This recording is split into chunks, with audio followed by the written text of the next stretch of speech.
Okay, so she is a former employee of Coquette, just walking down in this area. You know, the first thing you said to me is you're just stunned. Yeah. I mean, tell me what you've learned. So I learned that, or from my understanding, someone was killed here, and someone else, I guess the shooter, shot himself. But at Coquette, like I can't wrap my mind around it happened at Coquette or at North Hills for that matter. You know, I call myself being very intentional the places that I choose to work from remotely, for safety and other things, right? So it's just mind blowing. What did you do there? I used to be a line cook back in 2008. This is a restaurant many of us have been to. It's amazing French food. The atmosphere is awesome. It's in a great location, a safe location. This just seems completely out of the ordinary.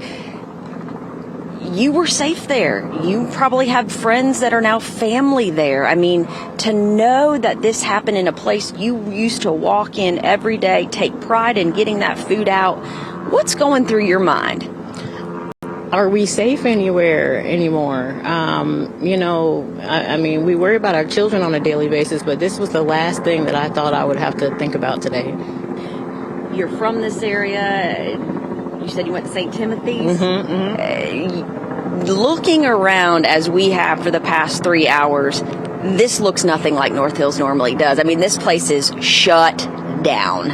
I mean, what are you thinking as you look around? Nobody can get in or out. Where were you headed, by the way? So I was working from Panera. I tend to come and work in different places over here. So I was thrilled to have a charging station over there by Coquette today. But going back to my car, you know, it's just, there's no noise. There's always the hustling and bustling. There's people honking their horns going down the street. It's so quiet over here. It is, I don't know. I'm grateful for response time from what I understand from watching the news reports. But just, it's tragic. Were you at Panera when the shooting happened? I was inside Panera. You were inside Panera. Walk me through as when you started noticing something's not right. So I had noticed a couple of police cars kind of coming down, and they stopped right around this intersection. And then my phone started ringing. Parents, friends, I got text messages. Everybody's like, "Are you okay?" I'm like, "Yeah, why?" They're like, "There's an active shooter at North Hills." I said, "No, there's not." But lo and behold, as soon as I opened up the news, yeah, there was. And then I saw some unmarked SUVs and things over on the Panera side that kind of congregated there as well, and started to see the road closing, and then really paying attention to what was going on. And it's just, you know, I mentioned to the cashier at Panera, like, do you know this is going on? She's like, yeah, we understand that that's going on. So we were not under lockdown on the Panera side, from what I understood. Are you stuck, though, now? Where's your car parked? My car is parked right in the middle of the tape in front of REI. So that's what kind of got the attention of my friends calling, is like, we see your car on TV. We know you're at North Hills. Like, is everything okay? But you can't go anywhere. No, I can't get to anywhere. your car.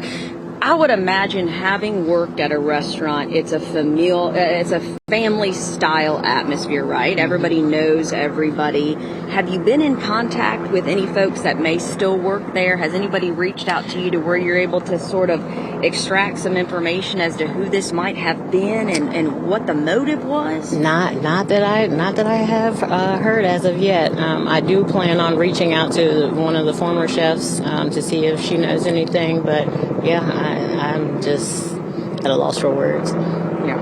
Well, thank you so much. We appreciate it. So this is someone that worked inside of that restaurant. That is the center fold of this investigation, where we understand a man came in, shot someone, then turned the gun on himself. That person's critically injured. Then we have another person with non-life-threatening injuries. Obviously, so many questions now as to who that victim is. The suspect with this woman here, she can't get to her car because, as we've mentioned, this is a parking lot now, and this area has been on lockdown for hours. That so many people that were frequenting this area, whether for business, work, pleasure, lunching, shopping, you name it, can't go anywhere. And